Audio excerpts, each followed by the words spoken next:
बच्चा किसी भी वस्तु को चाहे जैसे भी हो प्राप्त कर संचय करने की प्रवृत्ति ही लोभ है। लोभ एक बड़ा भारी शत्रु है।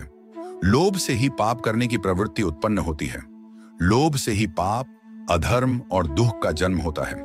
इसी से काम, क्रोध, मोह, माया, अभिमान और अनम्रता की उत्पत्ति होती है। मनुष्य जरा जर्जर हो जाने पर भी लोभ का शिकार होता रहता है और उसके लोभ में शिथिलता नहीं आती। अतः यत्नपूर्वक इस शत्रु को नष्ट कर देना ही उचित है। लोभी मनुष्य में बहुत से दुर्गुण स्वतः उत्पन्न हो जाते हैं।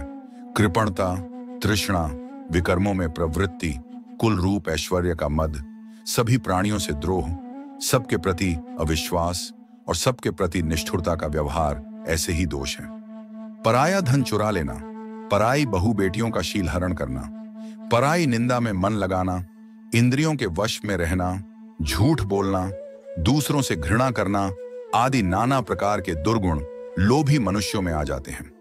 लोभी मनुष्य अपार संपत्ति जोड़ ले, कुबेर का खजाना पा जाए फिर भी और पाने की उसकी तृष्णा बढ़ती जाती है। चाहे जितनी भी नदियां समुद्र में गिरें उसका पेट नहीं भरता। उसी तरह चाहे जितना भी धन और भोग्य पदार्थ मिल जाए लोभी का पेट नहीं भरता।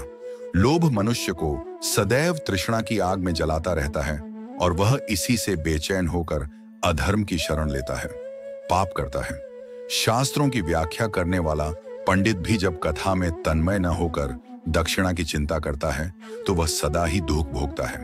अगर कोई कुआं हो और उसके मुंह को घास पात से बैंग दिया जाए तो उसमें गिरोगे कि नहीं?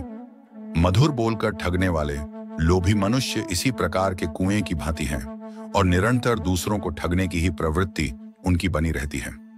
अगर लोभ करना ही हो तो क्यों नहीं उस अक्षय निधि के लिए करते जिसको पाकर कुछ भी पाना शेष नहीं रहता। भगवान की भक्ति और भगवान नाम लेते रहना ऐसी ही निधि है। जय सिया राम।